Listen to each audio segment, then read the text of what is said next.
Welcome to MuggleCast, your weekly ride into the Wizarding World fandom. I'm Andrew. I'm Eric. I'm Micah. And I'm Laura. On today's episode, we're going to be doing a deep dive on Ron Weasley in celebration of his birthday, which is March 1st. And actually, we have a little announcement to kick off today's episode. This is the first of a new monthly character discussion series here on MuggleCast. Each month, we'll host a new discussion centered on a Wizarding World character, and we'll be timing these around their birthdays. Ron's a great one to start with because one person on this panel is very passionate about Ron, and that would be Laura. The others are very indifferent. No, but Laura, why do you love Ron? I think that Ron is honestly one of the most underrated characters in the Wizarding World, and that's due in large part to the way his character has been written in the films and Cursed Child. I want to specify here, no hate to any of the actors. They're brilliant.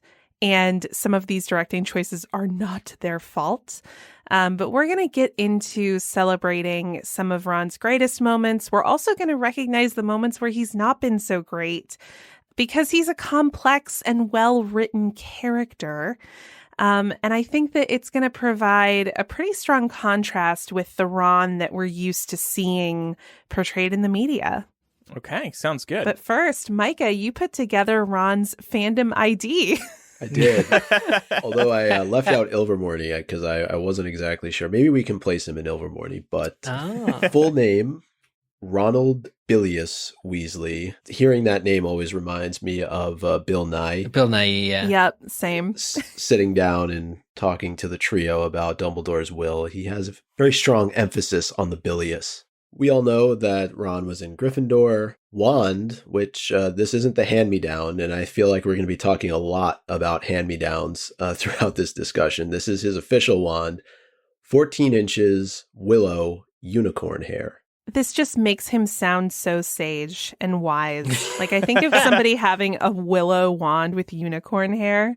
And 14 inches. I mean, this guy's in command. Have you ever heard of a bigger Large wand? and in charge. What is the biggest wand? They get Hagrid. pretty big. Yeah. Really? I mean, I don't know that they get much bigger than 14, but you're right. 14 is huge. And like, that would be awful to stick in your pocket. But anyway. Well, you're not supposed to stick it in your pocket. Not your back pocket, anyway. His Patronus is a Jack Russell Terrier. I feel like this is like the most Ron Patronus possible. Why? Like it just suits his character really well. It's loyal and spunky and has a very strong sense of self, which I think Ron does too. His boggart is a spider. The interesting story here, which goes back a while, but Rupert Grint actually has a terrible fear of spiders as well. So I guess it just worked out that the character he played was also scared of spiders. I can't imagine what Chamber of Secrets must have been like for him to film. Horrible. Yeah, terrible. We know that he ended up marrying Hermione, and they had 2 children, Rose and Hugo. And profession, he ended up becoming an Auror. And he did spend some time at Weasley's Wizard Wheezes, working alongside George, but then he got his dream job. His favorite movie is Order of the Phoenix, and his favorite book is Prisoner of Azkaban. Well, I thought we could recall our introduction to Ron. When I was preparing for this, I was actually pleasantly surprised to see that Ron kind of lays out his biggest insecurities from the very very start of the series. So when Harry first sees Ron, it's at platform 9 3/4 when he's trying to figure out how to get through the freaking platform. And Mrs. Weasley is the one who helps him figure this out. And she's making conversation with him and telling him that her son Ron is new to Hogwarts as well. And he's described as being tall, thin, and gangling with freckles, big hands and feet, and a long nose. I think we can all agree that Rupert Grint is a good deal more attractive than Ron is described as being here.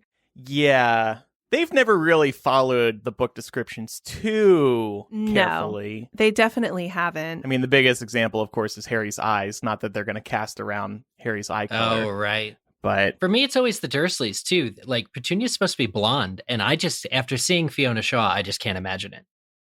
After seeing her Petunia. Yeah, Mhm. I think, some of the, the color of hair and the color of eyes, like, yeah, those things stand out. But things like, one's height and like having lots of freckles and big hands and feet, like those are things to me that stand out as pretty big differences. I don't really hold it against the movie. This is just how casting in Hollywood works.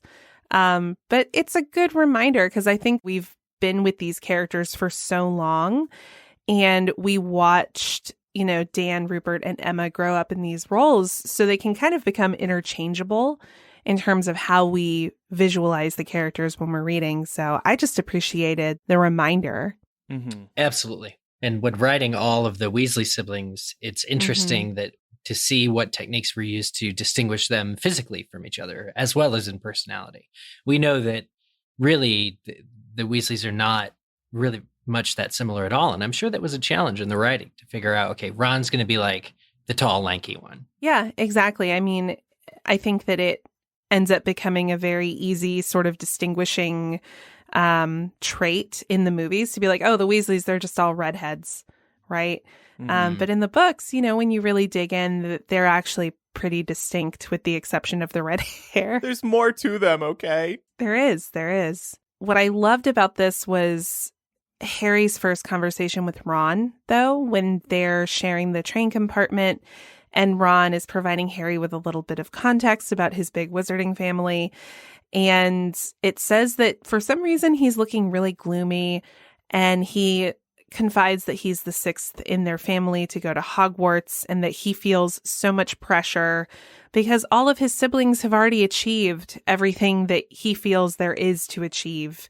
And so if he achieves it, then it won't be a big deal to his family. So he starts talking about all the hand-me-downs he's gotten, Bill's old robes, Charlie's old wand, and Percy's old rat. And that's also just fun knowing what we know now about Scabbers. Yeah. But I think it is easy to forget Ron really has a complex about his family's socioeconomic status since the very first time we met him. Mm-hmm. Absolutely. Yeah. And what I love about it is Harry and he would have been on the same footing were it not for Harry's trip to Gringotts, leading up to this train ride. And so Harry immediately kind of understands. I mean, Harry had Dudley's old clothes that were way too big for him.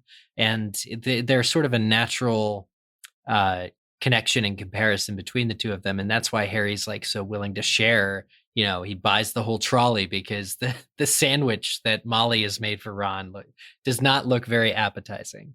Yeah, I love that you bring up that point about Harry being able to empathize with Ron's position. It makes me think about the Yule Ball, for example, where he's wearing an old set of dress robes from an uncle somewhere, and they're clearly out of date and out of style, and Ron is feeling very insecure. But Harry really just he plays it cool. He doesn't play into Ron's insecurities on that front, probably because he's internally thinking, I've been there, man.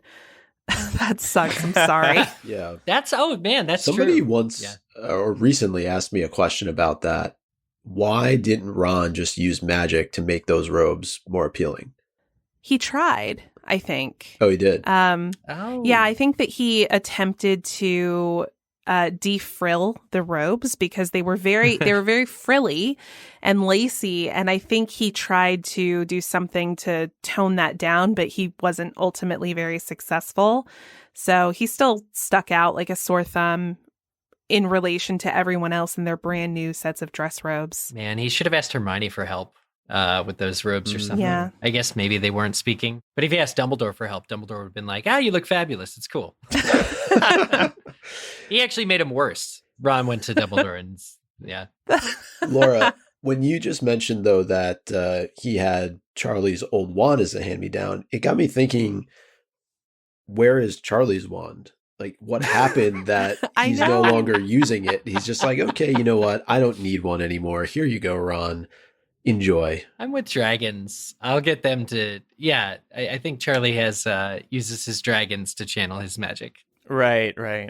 It does really raise the question, though, about wands, and we won't spend too much time on this because we do have quite a bit to get through, but if you can have a hand-me-down wand, does that imply that one can upgrade one's wand and get like a better one? Maybe. It seems so. I mean, I guess. But then there are other people who've had their same wands their whole lives, so... Some wands are better for charm work, others for transfiguration, and I think once Charlie chose his vocation, he had to choose a wand that maybe had a different core or something that would play a little bit more to his adult strengths. And it's about that relationship you have with the wand as well, I think. Maybe you're just not feeling it with a certain wand anymore, so you want to go for something that's 14 inches long instead of 12. Well, I was going to say 8. I was going to say less than that, Andrew. I mean, who knows? If you're Ron and you're playing around with this 8-inch wand for most of your life, and then all of a sudden you get 14 inches, I mean, come on. Yeah. Well, it's like upgrading from the iPhone, 8 to 8 Plus. It's 8 Plus Max. You need bigger pockets. I upgraded to the Willow Plus Max. Yeah. That's Ron. Yeah. But actually, that calls into question for early Ron had trouble with his wand a little bit, right? We know it gets snapped with the Whomping Willow incident of 1992. But yeah, Ron... It has always been said that you will never quite get the same results with somebody else's wand as you would with your own. Mm-hmm. And I wonder if that sort of plagues Ron's early, schooling. Well, we see with Neville, too. I think it probably does. Exactly. I'm so glad you brought that up. Neville really struggles early on. Well, this definitely opens up the door to a whole other conversation about like, how does the wizarding economy work? Right. And how does wizarding poverty even exist?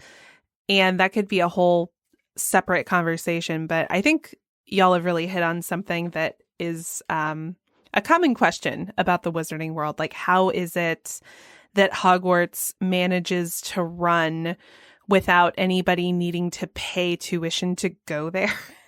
Mm-hmm. Which suggests there has to be some kind of taxation program, but we've never learned about it. Well, but J.K. Rowling has said Hogwarts is tuition free. Yeah, but how do they pay the teachers?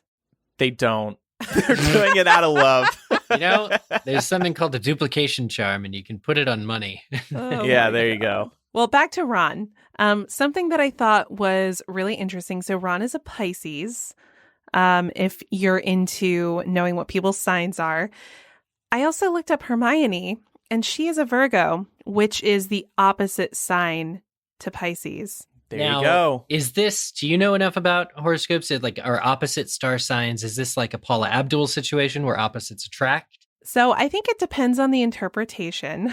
Folks who are into reading signs, I think, can have different interpretations based on a lot of factors, not just the sign itself. What I was reading seemed to suggest that opposite signs can work well together because they complement each other. But they can also have a good deal of friction because there are a lot of differences. So I think that's something that we do see with Ron and Hermione throughout the series, and certainly in Cursed Child, for example. But something that I thought we could talk about is, what characteristics are typically associated with Pisces, and we can decide whether we think this is true of Ron. For positives, it says they're devoted and loyal when they develop emotions for someone and prove to be honorable and unhesitating to ensure that their families get everything they want. But they can also be gloomy and indecisive, and they often have a hard time making their minds up and feel overwhelmed by the variety of choice they feel they have at hand. I find it fascinating in general, just the concept, the idea that because of when during the year you're born, it affects your personality. But looking up Virgo and Pisces here, looking up Ron and Hermione, I'd say J.K. Rowling's got them to a T. I think it perfectly fits with the standard, definition of what people commonly associate those traits with. I'm sure in picking when their birthdays were, she probably looked into star signs like this. Yeah. There's no way this was a coincidence. It really makes me think of situations where, especially the gloomy and indecisive, it makes me think of Ron trying to learn how to apparate and not being able to figure out how to get out of that damn circle. Oh, yeah. Well, here's something I'm reading on wellandgood.com about the opposite star signs of Virgo and Pisces. And it says that Pisces inspires Virgo's creativity and vice versa. One of Pisces, Ron's challenges, is materializing dreams and goals. Virgo has a solution for this because they can offer practical suggestions and outline a detailed plan. There you go. That sounds so right. And I think it's really reflective of the fact that Ron is our sort of vessel to understanding the wizarding world. He's the one with the most knowledge about how things work and culture and history. Hermione doesn't always know the answers to these things, and it's one of my gripes about the movies. There are occasions where Ron was the one to explain certain concepts in the books, and those moments were given to Hermione in the films. And I feel like by doing that, you really diminish Ron as a character. I can't wait till we get to that section, though, Laura, because I feel like the gloves are going to come off and you're just going to let loose. And I love Hermione, too. I think that I think it hurts the whole trio's character development. Can we blame David Yates again? Or is he too, like... No. It was happening from the start. Yeah, it was from the beginning. One other thing I just wanted to bring up, though, kind of when you were comparing the connection between Ron and Hermione from like an astrological standpoint, one thing that came to mind is that if you look at Hermione's Patronus, and we may have talked about this before, it's an otter. Oh, yeah. And the otter and the weasel are both part of the same larger family. And I don't think that's by coincidence. I think that was intentional on the part of J.K. Rowling, not just because she loves otters. Yeah, so Ron is Hermione's pet. That checks out. Oh my gosh. But and in our Discord, Bugbite is saying, so I'm a Pisces and Ron is definitely a Pisces. I know astrology isn't a science, but it's interesting. I love that. Confirmed. Yeah. I find it interesting in the sense of like what meaning we find in it. If you feel that it's relevant, then you can have some more direction when you seek direction. But actually, right. Yeah, I respect that. Yeah, I wanted to talk about, so Laura, you just mentioned too, the trio as a whole. And when you give, one thing to somebody else, one trait to somebody else over time, it can slowly erode the value of the whole trio. But if you think about it, Hermione pretty much speaks out of turn sometimes in the movies. It's Ron with his lived-in knowledge of the wizarding world that gives him the knowledge to answer Harry's questions about practices and cultural things.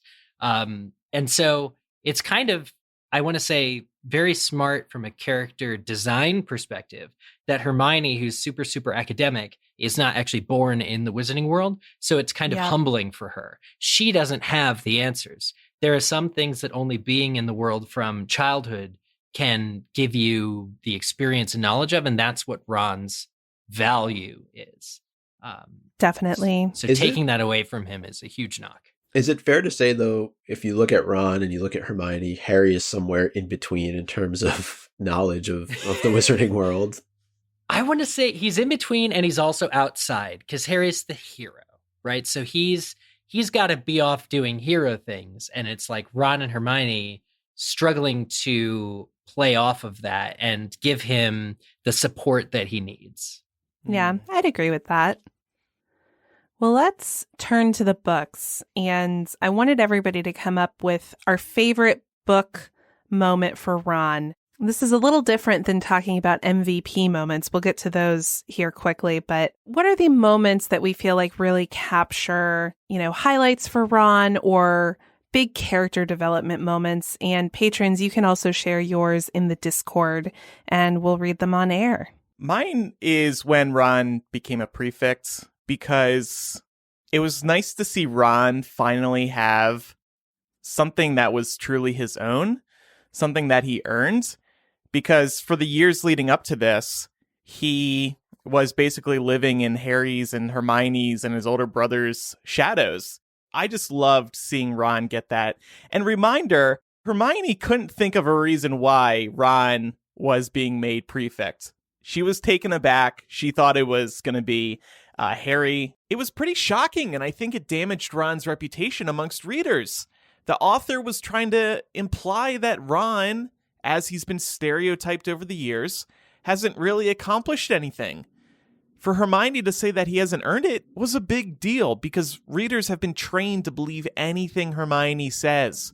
So this was a serious knock to his reputation. And to tie this all together, I think Hermione's reaction also makes it a big highlight for Ron because it stood in the face of those presumptions and expectations. I know when we did that chapter recently, we talked about how Dumbledore kind of tells Harry, I thought you had enough to be getting on with. And so I gave it to Mr. It's kind of a sympathy give to Ron as well. So Hermione kind of was on the right path in that regard, but otherwise, Ron had done things over the course of the books. It's not like he was completely useless.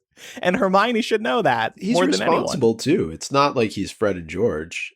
No, he takes it seriously. He really, from year one, when he confides this to Harry on the train, but in the Mirror of Erised as well, he wants to do something and be something that stands out to his family. He just wants the same love that his siblings get because he doesn't feel special and he wants to feel special. And partly, you know, his friendship with Harry, being Harry Potter's best friend, I think, ends up being one of his most special traits, even though he's not doing anything for that other than keeping up the friendship. But I think that it's also his loyalty, the way that he can set the tone correctly, especially in the later books and in book 5 when Harry's all angry all the time.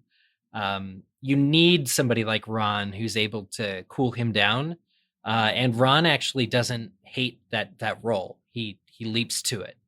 Yeah, I think this is a great example of Ron being undervalued. You know, because you all were just touching on this great point that, you know, Harry and Hermione both have very distinct things. They both have very distinct character functions. You know, Harry's the hero, Hermione is the smartest witch of her age, and Ron is seen as being the sidekick character. And there's a lot of value that comes in having that character. You need that character, but there's not a lot of value and worth placed on it in society at large. And I think that we see this here in the books where Ron clearly has a complex about the fact that he's, you know, the 6th of 7 children, and he knows, or at least he presumes, that the only reason, you know, his parents went on to have another child after him was because they were hoping for a girl and he wasn't.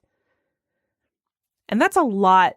That's a big burden to carry. And you know, there are so many great accomplishments that Ron does achieve over the years. We're going to talk about some of them here in a moment. But for Hermione to sort of have this presumption that Harry is more deserving of this status than Ron shows her inherent biases. Yeah. And kind of shows her regard for Ron in terms of being her equal, right? Yeah. And doesn't she do both of their homework for them? So what's she trying to say? That Harry's the better student? Right. Like she's writing both their essays. They're equal in academia. I would have voted for Neville for prefect. Me too. Well, Micah, what is your favorite book moment? This one took a little bit, and I actually thought about naming the Horcrux destruction moment. But I ended up going with Weasley is our king. What's interesting about it is that in the moment where he actually lives up to, quote unquote, Weasley is our king, I think it's interesting that Harry and Hermione are not there. You know, they're off in the forest with Hagrid. But I just think the fact that he's able to flip this entire narrative about himself, right? Like, the way that he was treated and bullied for so long is just... it culminates in how he's teased about Weasley is our king by the Slytherins for so long. And then finally in this one moment in this Quidditch match, whether he meant to or not, right? They finally win and he's celebrated. He's celebrated in a way that Harry has been celebrated so many times throughout the books. And the best part was like he did it without Harry or Hermione being there. Mm-hmm. And I think that's why that moment stood out to me so much. It's such an important call out. This whole Weasley is our king thing is Ron being as attacked and as vulnerable as he's ever been. And he's able to overcome these challenges. You're not a well-rounded character until you have your flaws and your challenges, but he's able to flip the script and overcome, you know, some of his greatest weaknesses, which is his, you know, thin skin as far as insults. Mm-hmm. He takes the literal phrase and makes it into something then that is like, yeah, I am your king. Deal with it. He's like, bow down. He carves out a path of glory for himself. And I think that's a very important call out for sure. What about you, Eric? I think Ron peaked early. I'm joking, of course. No, I am joking, but I think that we talked about this recently. His big win on the chessboard down beneath the school, heading to the Sorcerer's Stone. Chess is not easy. I love playing chess, but I can't say my win ratio is anything that I'd publicly broadcast, even against a computer with low difficulty. The fact that Ron at age 11 is so strategically adept that, when his friends' lives are on the line, we literally see these pieces will destroy you. He's able to not only win a chess game, but win a chess game that preserves the two pieces that Harry and Hermione are. It's not like they're king and queen. He has to preserve, I think one's a castle and one's a bishop. So, that's difficult. That's like a game of chess with your hand behind your back and one eye covered. So I just think it's extremely impressive. We've joked about whether or not it comes back, whether Ron's penchant for stratego or stratagem is, ever something that seems to be remembered by the author.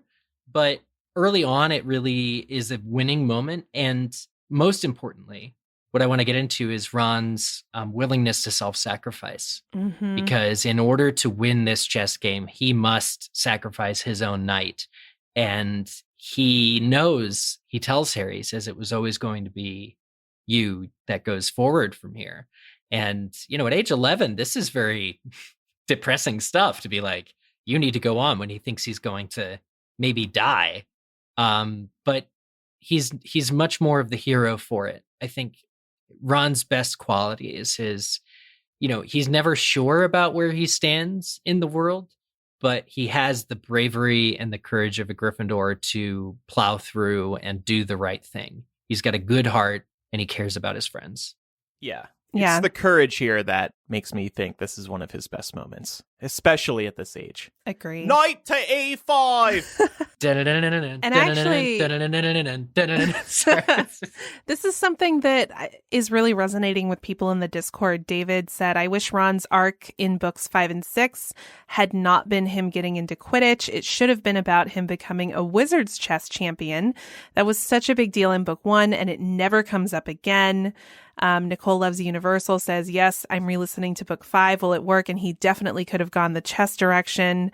What would chess have added, though? Yeah, there's no chess tournament. Is there money in? I guess there could be in chess leagues or something. But it speaks to his ability to think strategically, and that's not a skill that most people have. Yeah. So that could have positioned him to be in a very different role when it came to the Battle of Hogwarts, right? Yeah. Like he could have challenged Voldemort to a chess match. Definitely. Or he could have been one of the the people organizing the fight, because when you read over that chapter, it's all members of the Order, like Kingsley, who are organizing the troops. Ron doesn't really get a part in that. Okay, good point. Yeah. Come on, Andrew, haven't you seen Queen's Gambit? Ron could have just quit I've been meaning Hogwarts to watch it, though. and gone around. I haven't either. Challenging other wizards in chess. That could have been his career. Andrew, you and I got to watch that. We'll do a watch. He could have been a wonder kid. Yeah. I want to highlight the culmination of 7 years of character development to make him call out that the house elves needed to be evacuated during the Battle of Hogwarts. He specifically says, we can't order them to die for us. And this represents such growth for him, not just because he spent the entire series diminishing Hermione's spew fight, but also because he's the product of a society that normalizes the slavery of house elves. So for the longest time, he doesn't get it. Throughout the series, he's kind of like, hey, this is just what they want to do. It might suck, but it is what it is. And now we see him here having this very hyper aware stance on the personhood of these beings, Who knew? Like, this is all he had to say in order to get Hermione to kiss him. I know.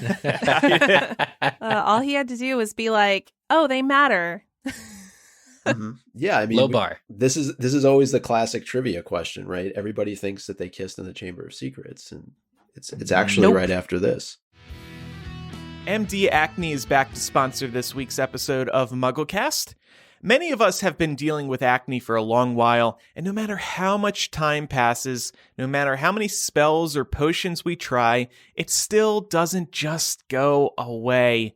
So now's the time to try a new solution that is truly tailored to you. MD Acne is offering the first of its kind skin supplements that are customized for each person's particular skin condition and helps treat adult hormonal acne. The supplements feature DIM, a naturally occurring nutrient found in cruciferous veggies, which helps balance the body's response to hormones and support the treatment of adult hormonal acne. Here's how it works. Go to mdacne.com/MuggleCast, answer a short quiz. Based on your answers, you'll see what are the best vitamins and minerals for your unique skin condition and lifestyle goals, and then you can order your free month supply for free. Just pay for shipping. Remember, unlike other acne treatment programs, this one is tailored to you. Before it suggests any products, they take a moment to understand you. When you see other options online or in the store, they are never about your needs. And really, this is what we've needed all along. So go to mdacne.com/MuggleCast to take the quiz and get your first month's supply for free. Just pay for shipping. All of MD Acne's products are vegan, PETA approved, cruelty-free, paraben-free, and non-toxic. Just go to mdacne.com/MuggleCast to take the quiz and get your first month's supply for free. Just pay for shipping. Well, in terms of favorite book Ron moments from the Discord, we did get quite a few comments. Justin says, it's kind of a foregone conclusion to readers, but choosing to go hunt Horcruxes with Harry. Yes. Yep. 100%. Iris says, I love the moment for him when Gryffindor wins the House Cup and he's celebrated by the whole school except Slytherin. For once, he is the hero. Lots of Weasley is our king being echoed in here. Lots of Quidditch. Damn right. Cyrillic says, I think him not hesitating in book 7 and jumping right in after Harry into the pond when he goes to retrieve the sword of Gryffindor after he finally makes it back to both Harry and Hermione. Totally true. Rachel says, oh my God, when he defends Hermione in class to Snape, he says something like, you asked us a question and she knows the answer. Why ask if you don't want to be told? So good. Gryffindor bravery and Hufflepuff heart. So yeah, some really great takeaways from folks here. We also wanted to talk about Ron's most MVP moment, at least from our perspectives. So Andrew, what do you think that is? I want to call out helping break Harry out of the Dursleys' house in Chamber of Secrets, of course, with his brothers. And then the aftermath that came with that. Namely, he goes through this horrible Howler experience, which is a great, really great movie moment and book moment. It's so embarrassing for Ron, and you just feel awful for him. I love the idea of Ron helping break his friend out. You know, they're stealing their father's car. They're going in the middle of the night. They're definitely not supposed to be driving it. I agree. Ron takes action when nobody else does. Dumbledore has known for 12 years at that point what kind of living relationship situation he's put Harry in. And when Harry stops responding to his letters, Ron takes action, gets his brothers, says, we need to steal Dad's car and we need to rescue Harry. And like, you're right. He suffers all the consequences in the Howler and embarrassment. And, you know, Arthur does too, but it's the right call when it comes down to it. Harry would have been trapped and not allowed to go back to school. And it just would have been a mess if Ron didn't intercede. He knew it needed to be done and he did it. Good point. Micah, what about you? I'm actually going to double down on something that Eric already mentioned and as his favorite moment, and that is Ron sacrificing himself during Wizard's Chess. I think it's a true defining moment for him. You know, we talked about him sacrificing himself ultimately so Harry could go and defeat Voldemort. And I think at such a young age to be able to do something like that really speaks volumes about his character. And also just wanted to bring up the fact that there was a lot of theorizing that this was going to be foreshadowing to Ron sacrificing himself in later books. Yeah, I remember that. I think genuinely if people were thinking that a member of the trio was going to die, Ron was a pretty popular choice for that. I remember us speculating, like, Yep. does it really make sense in a war-like setting for 3 members of the same close-knit, trio who are at the foremost lines of battle for them all to survive? I'm glad they did, but barely. But the author took out another Weasley. Oh, that's true. In replacement. Yeah. What about you, Eric? Yeah, I'm going to reiterate what Andrew said about Ron becoming prefect. And the reason I think this is MVP is because Ron sees this as a call to action to counter Malfoy. Really, Ron becoming a prefect, he fights with Hermione about taking points from Slytherins. And Hermione's like, Ron, you can't, don't go crazy. Don't overdo it. And he's like, listen, I'm just going to counteract what, like, the hell that Draco is preparing to, wreath onto Gryffindor. And I think that's right. I think that we see in Malfoy this eagerness to abuse the position of prefect, and Ron is going to be he's a self-appointed counterbalance to that level of unfairness. And, I know we root for Ron because he's Harry's friend, and we root for Ron because he's on our side and the Gryffindor side, but he really understands what this whole prefect power structure is like in practice and how they're going to need to combat it. Yeah. Again, speaking to his ability to think really strategically. Yeah. Maybe it is there somewhere. Yeah. It's just very subtle. I wanted to highlight him being apparently a secret Parseltongue linguist.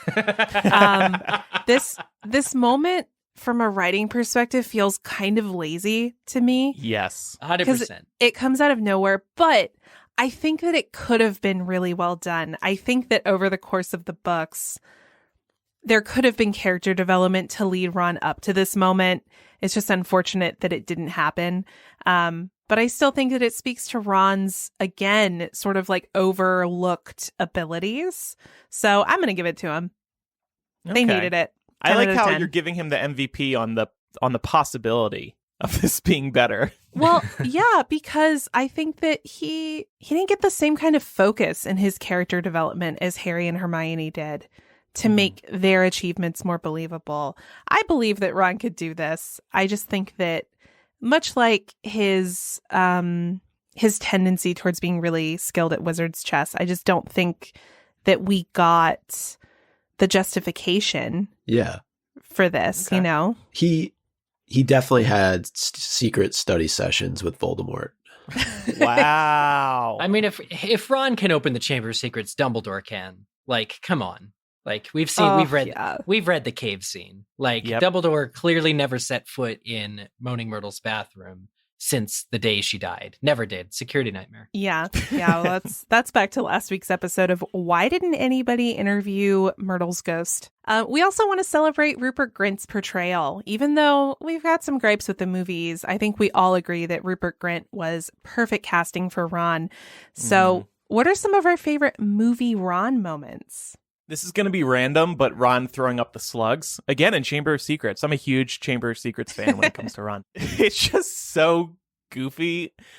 I like how Rupert Grint threw up the slugs. I don't know. It was just, you see Ron coming to the defense of Hermione after Draco calls her a half-blood or a mudblood. And I don't know, it was a cool character moment for Ron, and then he has to deal with the fact that his wand backfired on him because it was broken. So I liked that moment. It's always stuck with me for some reason. Yeah. I agree with you. And I think part of it too, Andrew, and tell me if this is what you were thinking too, is a lot of it has to do with Rupert Grint's facial expressions. Mm-hmm. Yeah. He's just really good when it comes to that. And that was factored into the moment that I chose, which is when he's driving the Ford Anglia to Hogwarts in Chamber of Secrets. There's just so many different moments. I think of the line which was it you and Ben or Ben and Jamie coined with your hands all sweaty? Your hands all sweaty. We didn't coin that. That's in the trailer. I know it's in there. It is. No, But it was a movie. big moment in the trailer. But you kind of coined your own version of it. Your hands are sweaty. Knight to E5.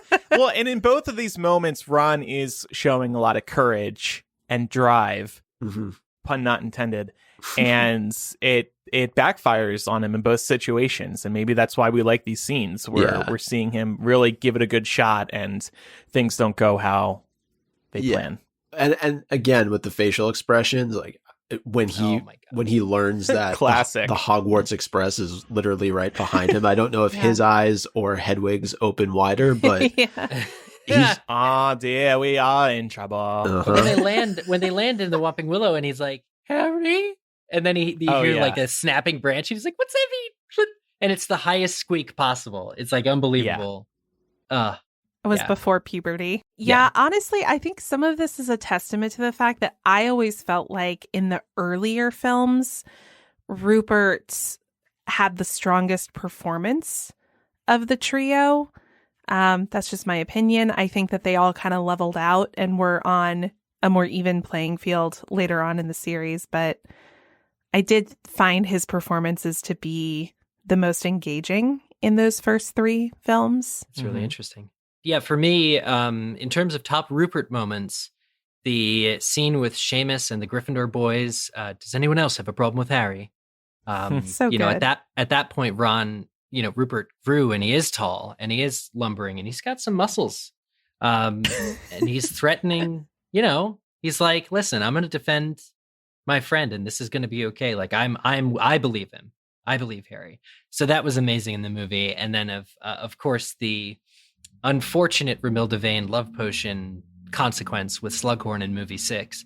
Everything about his staring lovingly, thinking about Romilda Vane, to drinking the poisoned mead and just collapsing is harrowing and engrossing. And you're just there for every second of it. And it takes an actor to pull that kind of a thing off, to have the highest high and the lowest low within such a short amount of time. So I applaud that 100%. Yeah, he's a great physical actor too. And I think that that's something everyone's picked up on here with just all of his facial expressions and how he's able to manipulate his voice. Definitely. I wanted to highlight Ron's return in Deathly Hallows during the Silver Doe chapter in the book, but I really liked this in the film just because I feel like it was kind of an uncommon portrayal for Ron. We didn't really get to see this side of him very much in the movies, where he's just taking things very seriously, and it's not a scene of like high comedy for Ron. I mean, he's there being a true Gryffindor, saving his best friend, getting the sword of Gryffindor. I mean, that's a true reflection of who his character is. And I thought that it was just nice to see Rupert in a more serious context, I think, than we've typically seen him throughout the films. A powerful moment for sure. Well, we want to make sure that we're being balanced here. And even though Ron has a lot of amazing qualities, he can also be a real you-know-what. So what do we think is Ron's worst character moment in the books? Ron dating Lavender. Agreed. And we still don't really know the true reason why he decided to date her, but there's a couple of paths we can take here. First of all, getting back at Hermione. Even though that was 2 years prior, I believe in Half-Blood Prince is when he found out that Hermione actually kissed Victor Crumb. The amount of time that passed, it's just very bizarre. Maybe Ron just wanted to try a physical relationship or to prove to Ginny that he was an adult. But ultimately what it comes down to is that he never really liked Lavender. So whatever reason he decided to date her, it wasn't a good one. Good point. She was convenient. Yeah. I went with his behavior, at least in the early part of Goblet of Fire, once Harry is selected to participate in the Triwizard Tournament. Yeah. I thought he was just such an immature individual. And again, I get it. He's young, but what he's shown to feel as a result of what's happening, I just thought it was a bit out of character for him. I know that Harry is the one who always just seems to be front and center all the time, but it seemed a bit off to me that he was so jealous of Harry for having been selected and thought that Harry could even be the one responsible for putting his name into the Goblet of Fire. He knows Harry. He's known him now for, 3+ years, and they're very close. So friends fight, that happens, but I just felt like, and especially the way that it came across in the films, it was tough to see Ron in that spotlight. Yeah, agreed. For me, it's his gatekeeping of Ginny's romance. Yeah. The fact that he one. thinks he can dictate who Ginny kisses, or he's asking prying questions to her. And she can hold her own, and siblings fight too, but it's kind of a shitty Ron moment. He just finds, I don't know if it's fake outrage or real outrage, but he continues to assert, even after Harry and Ginny hook up, that he approved the union, or that he might decide to stand against it if they start showing some PDA. So that's kind of shitty. Yeah. Sort of on a related note, I think his general dismissiveness of Hermione at points specific to the chapters around the Yule Ball. He doesn't think she's good enough to be asked by anyone else, but he also wants her as a fallback option for himself. And that sucks.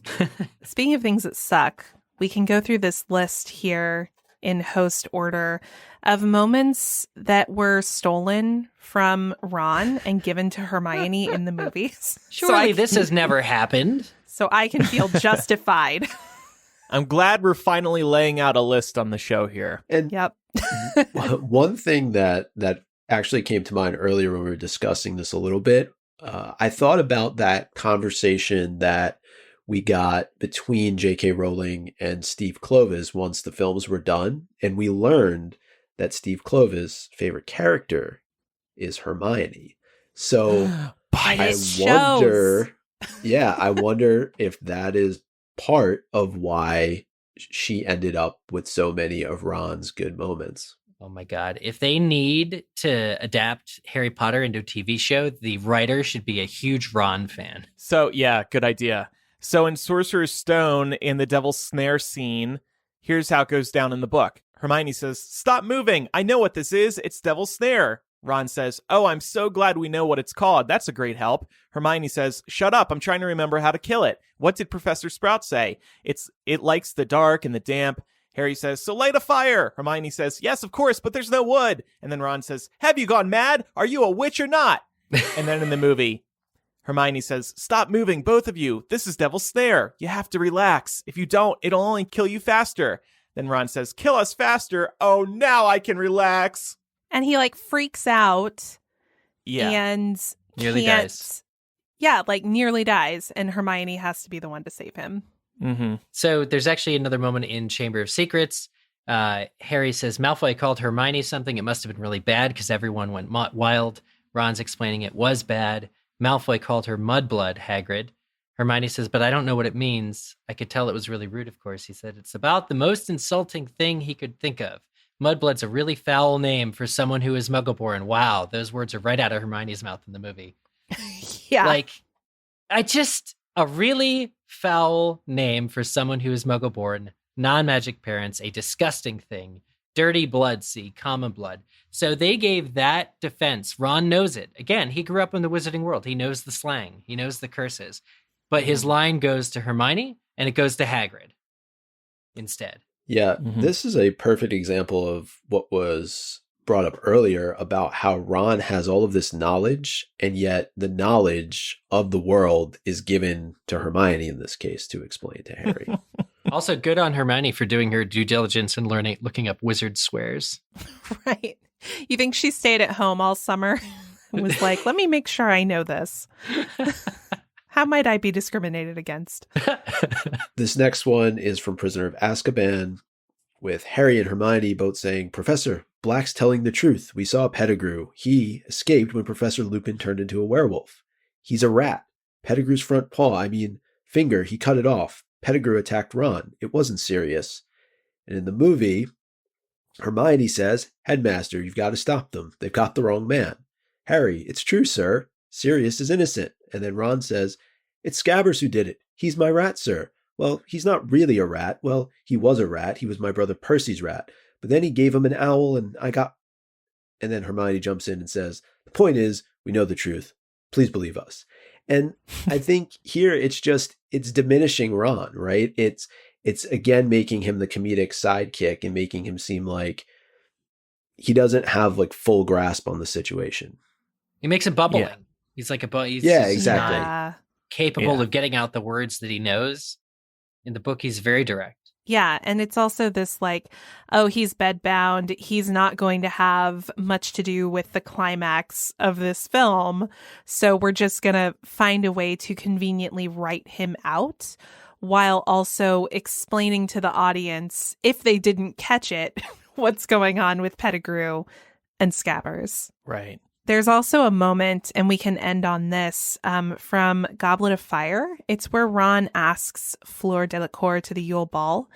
And we know that in the book, Ron sort of just jumps the shark and asks Fleur Delacour to the ball.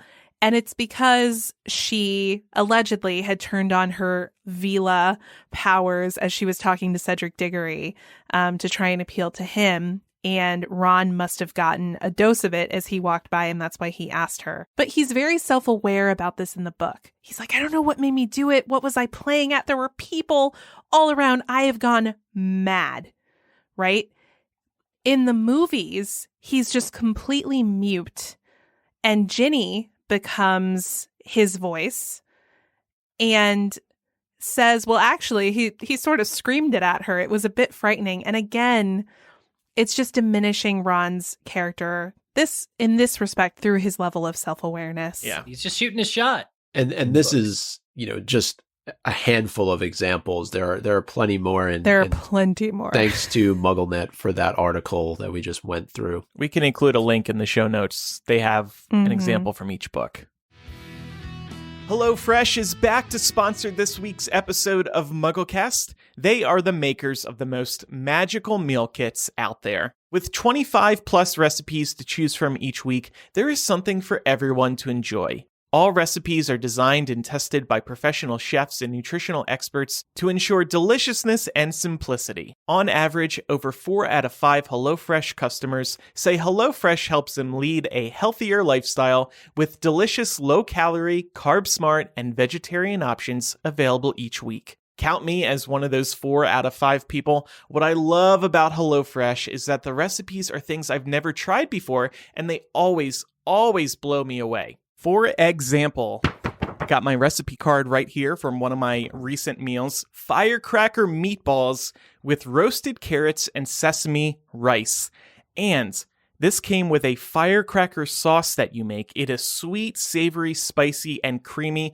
You add this to the top of the meatballs. It was incredible. I have not stopped thinking about this meal since we made it. Look, HelloFresh is an amazing way to shake up your evenings and gives you something new and delicious to look forward to. It's a great way to cap off your day too, whether it's been a good or bad day. We have a special offer for MuggleCast listeners so you can try these and fall in love just like I did, and this is a really, really good deal. Go to HelloFresh.com/12Muggle and use code 12Muggle for 12 free meals. 12! Including free shipping. Again, go to HelloFresh.com/12Muggle and use code 12Muggle for 12 free meals. And that's a magical number in the Harry Potter series, so you really got to do this code. And again, you will get free shipping too. This is such a good value. Oh my gosh. HelloFresh is America's #1 meal kit. Now we're going to wrap up with talking about what birthday present we would get Ron. And we also have a Ron game at the very end. But let's talk about what present we'd get Ron. We want to make it relevant to something that he likes or a problem that he has. So, Andrew, what would you get him? I would get him a firebolt if I had a lot of money, of course. This guy, he's passionate about Quidditch. He never gets a really good broom. He gets the Clean Sweep 11 in Order of the Phoenix after he becomes a prefect, but it's obviously no firebolt. So I want to get the kid a good broom for once. It would make his life. I love it. I would get him a real pet. His first pet was a hand-me-down. We talked about hand-me-downs earlier on in the show. Even his pet is a hand-me-down. Here, you can have Percy's old rat. And a grown man. Right. Yeah, well, let's not even get into that. And then he ends up with Pigwiggen. Who's what? Not a real owl? I mean, he doesn't jive with Ron. He's kind of a joke. Yeah, he's just I don't know what Pig is on. He's on something. Maybe high on life. I don't know. There's nothing wrong with that owl. Okay, I mean, he's a little too small to do the job, right? Isn't that canon? Yeah, but he's so cute. So, real pet. Are we thinking like a bear? How about a Jack Russell Terrier? There we go. Well, one aspect of Ron's character that we did not mention is his love of food and eating. He absolutely loves it. I think it's partly a movieism, but also in the books. Hey, Ron is always chowing down. So I would actually get Ron for his birthday a diner's card. Get some discounts when you go out to eat. It doesn't always have to be expensive. Or maybe these days, in quarantine, a gift card for DoorDash. But we know he likes to try some new cuisine. Why not? And or even if it's just an old favorite, an old standby, some nice mashed potatoes. I'm going to give him something that enables his ability to enjoy the best culinary cuisines that the local area has to offer. All right. And I would get him this book that I found called Fear of Spiders, the ultimate guide to overcome arachnophobia or spider phobia. Fear of spiders, arachnophobia, overcome fear of spiders, spider phobia is the name of the book on Amazon. Whoa. I think this would be helpful. This book is only $7.99. Let the record show that I'm spending the most money on Ron, I believe. Oh, wow. Yours was more of a hypothetical, though, right? Wait. Yes, if I had a lot of galleons. Yeah. If we go to a breeder, though, for the Jack Russell, I don't know. Yeah. We're not going to a breeder. We're going to rescue a pet. Okay, that's fair. And it will be a hand-me-down in a way, but it's a rescue, so it's okay. Always with the hand-me-down. All right. Well, now we're going to play the Ron game. First, we're going to do a special edition of Snog, Marry, or Avada Kedavra with Ron specifically. So this first category, of these things, which would Ron snog, marry, or AK? Your choices are an acromantula, a tarantula, and a brown recluse. What is a brown recluse? It's a poisonous spider. Oh, no. 3 spiders. That's impossible, Laura. You're setting Ron up for disaster. Was this before or after he reads your book that you got him for his birthday, Laura? Good We question. could say after. Let's give him a chance, Okay, I am looking at the brown recluse spider, and my dear God, I'm gonna say he would kill the poisonous one, brown recluse, just in case. The acromantula he could be married to, but never actually have to get intimate with, and they might be able to carry on a conversation. Acromantulas can speak, That's like Aragog, so they can say their wedding vows. That's very important. How can you marry a spider if it can't speak and say its wedding vows? It's just impossible. So there's really only one answer. And then he would snog the tarantula, which it wouldn't be pleasant, but he'd get it over with. People eat bugs for fun or, nourishment. So why not kiss one? I'm jumping on Eric's answers because well-reasoned. Like yeah. Very well-reasoned. Good call. Well, shifting to human options, would he snog, marry, or AK Lavender, Luna, and Harry? Definitely kill Harry. He's sick of being in the shadow. We just spent a whole episode talking about how good a friend is. He is, but No. Kill Lavender because she's gonna die anyways. Yeah, it could be a sympathy kill. Snog Harry, marry Luna. I'm I going like with that. Andrew's answers for no reason. Well, But I would yes. say Avada Kedavra Lavender, because he's already got some. Marry Harry and snog Luna. Marry Harry. I can't see those two together for many reasons. But okay. Well, now we've got a couple of 2 truths, 1 lie that are also Ron themed. So I'm going to read 3 facts about Ron to you guys, and you guys have to identify which one of them is the lie.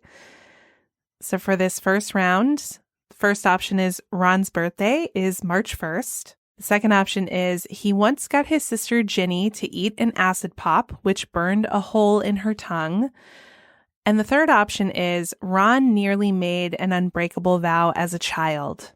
Which one of those things was the lie? The second one. Yeah, the acid pop may have happened to a Weasley caused by another Weasley, but I don't think It was by Ron. Fred and George, I believe. You guys are correct. Yeah, so it was actually Ron who ate the acid pop, not Ginny. Oh. Well done. And for the next round, first option, Ron has led the Gryffindor Quidditch team to victory. Second option, Ron has won a special award for services to the school. And third option, Ron has sought continuing education. Number 3 is the lie. Yeah, I agree. Yeah. Yeah, y'all are correct. He won a special award for services to the school in Chamber of Secrets. I had forgotten about that until I was planning for this Wow. segment. But yeah. Laura, those were really easy, though. Well, I'm building y'all up for the next time we do this, and it's hard. Okay. Wow. Wow. I thought that was good. What did he win it for, the award? For taking out Lockhart. Right. Oh, yeah. Okay. Because he spends a lot of that time in the trophy room cleaning and polishing those school awards, I remember. So I thought that could have been the lie. Because he accidentally burped slugs on the trophies and has to start all over. He did, So, yeah, but That's very clever. Well, happy birthday, Ron. Let's sing Weasley is our king. The good version. He never didn't lets let the quaffle quaffle in. pull in Yeah. something. That's why Weasley can't Gryffindor's our king. save anything. He never leaves a single ring. That's why Gryffindors all sing Weasley is our king. By the way, in the Harry Potter wiki, they have the key for the song as well. I don't know how they got Ooh. that, but you can really perform it correctly, apparently. Yeah, it goes G, C, D, F, E, C. Okay? All right. Got it. If you have any feedback about today's discussion, you can email mugglecast@gmail.com or use the contact form on mugglecast.com. Or you can call 1-920-3-MUGGLE. That's 1-920-368-4453. You can also send a voice memo to mugglecast@gmail.com. We're trying to save the feedback for the Muggle Mail episodes. We're doing a Muggle Mail focused episode about once a month. So you might hear us read emails on the show a little less frequently, but that's because we are saving them for the Muggle Mail episodes. So don't let our lack of email reading deter you from sending in some feedback. We love reading your feedback. Oh, we actually got feedback right on Discord. Laura, Ida says, don't you have to do continued education to become an Auror?